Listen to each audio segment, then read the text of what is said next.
What the fuck is up? My name is Garrett Yoker on Twitter, YOOGRRTT. Welcome back to another album review. This is for the Brockhampton fourth studio album, Iridescence, the follow-up to the Saturation trilogy that hit the earwaves last year in a saturated form, if you will. But this year, 2018, has kind of been a slow crawl for Brockhampton as a whole, whether it's the departure of Amir Vaughn that kind of hit the group more or less unexpectedly, kind of forcing them to scrap not one but kind of two projects with Puppy and Team Effort.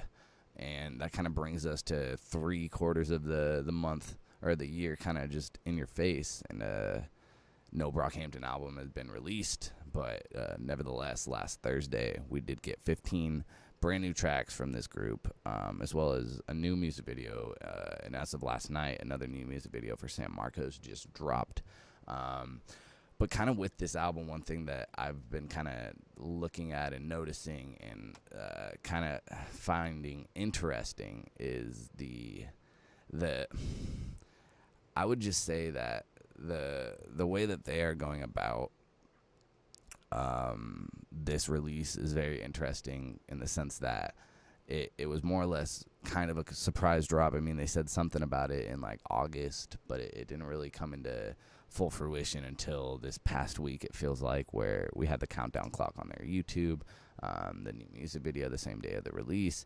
And also it was kind of like a staggered release across the globe. Like Australia got it, fucking 24 hours before us, if not more.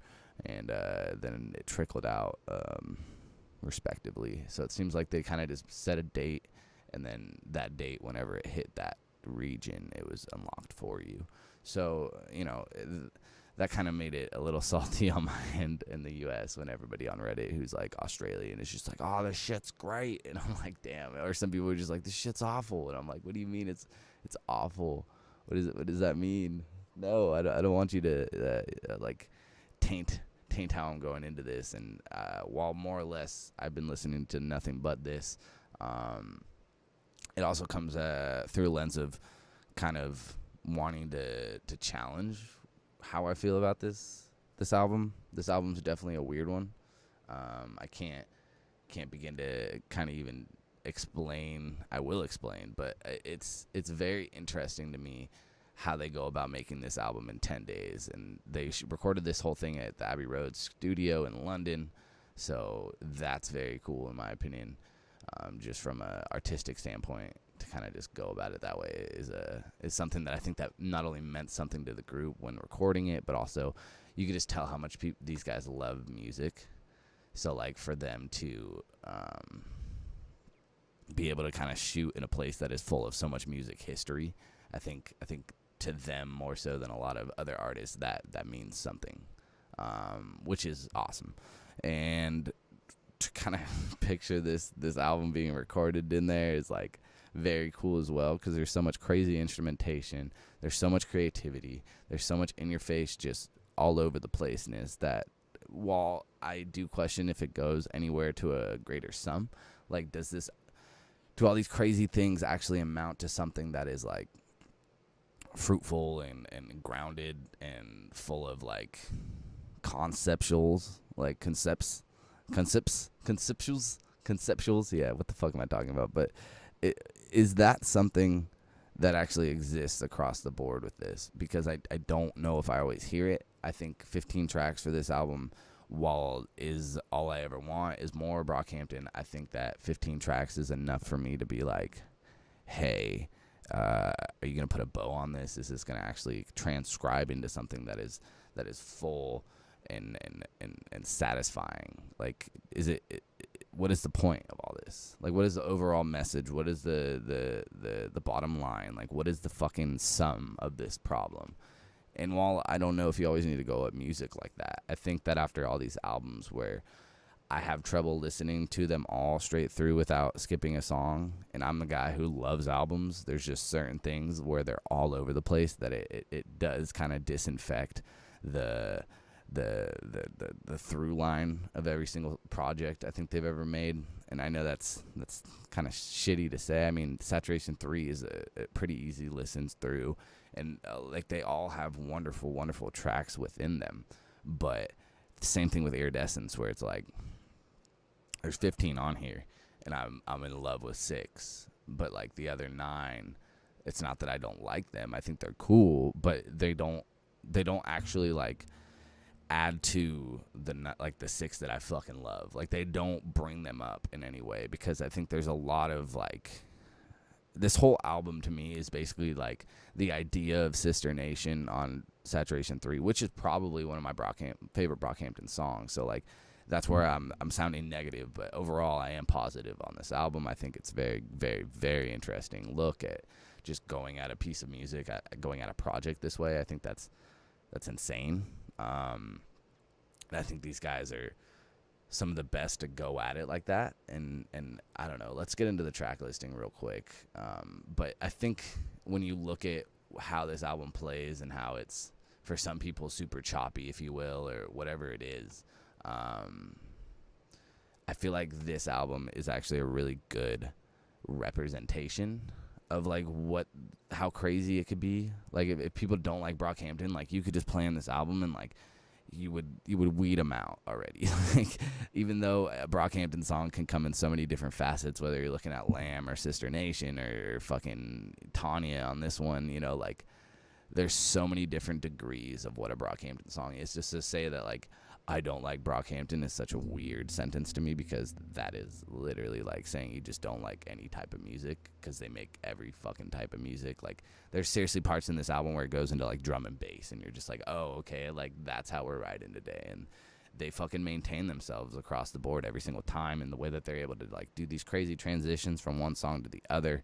while is impressive musically, and the production is where this thing just rides the fuck out, just like all their music, man. Like Romil and Q3 or P3, shout out to him, man. Those two guys are just continuing to just destroy everybody in the production game. I've been thinking like the whole time listening to this, like, why don't you send these guys your fucking albums, pay them as much money as possible to just do a polish over your shit, because nothing sounds like this, and I don't think anyone can make it sound as good. Like, quality of sound, like, the sound on this is insane. Like, it is beautiful. Like, the composure, everything. But the track list, track number 1 is New Orleans, track number 2 is Thug Life, track number 3 is Berlin, track number 4 is Something About Him, track number 5 is Where the Cash At, track number 6 is Wait, track number 7 is District, track number 8 is Loophole, track number 9 is Tape, track number 10 is Joyeux Vourt. Sorry, not French. Track number 11 is Honey. Track number 12 is Vivid. Track number 13 is San Marcos. Track number 14 is Tanya. Track number 15 is Fabric.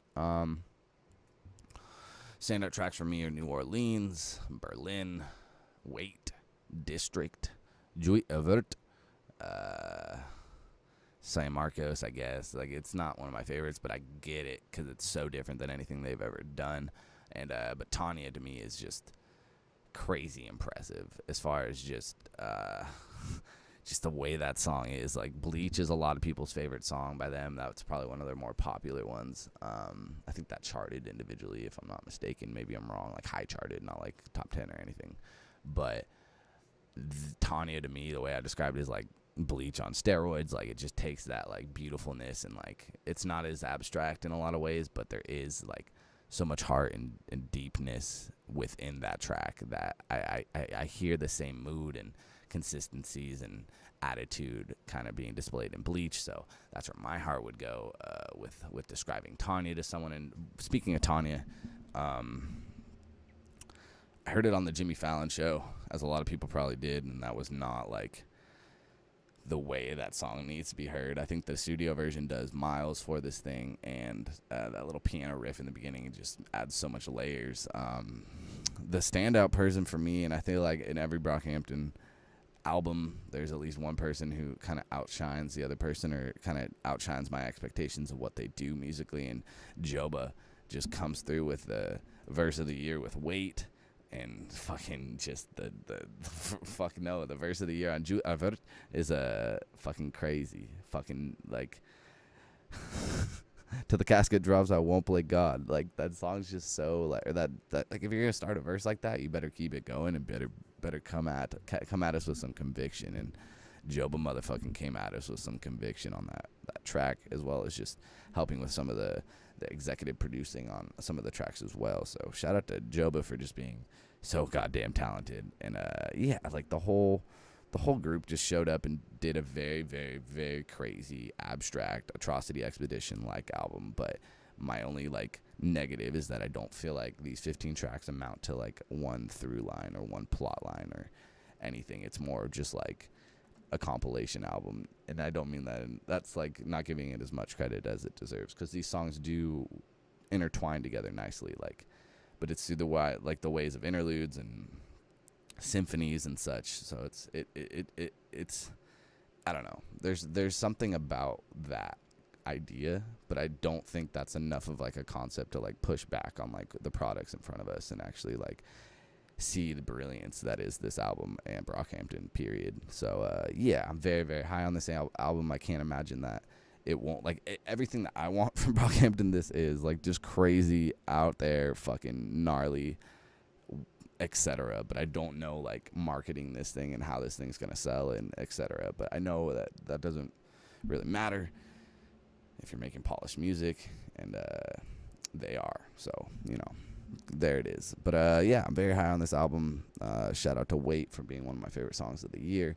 And yeah, what did you think of this album? What's your favorite track? What's your standout track? Let me know in the comment section below. Thank you so much. And that's all, folks.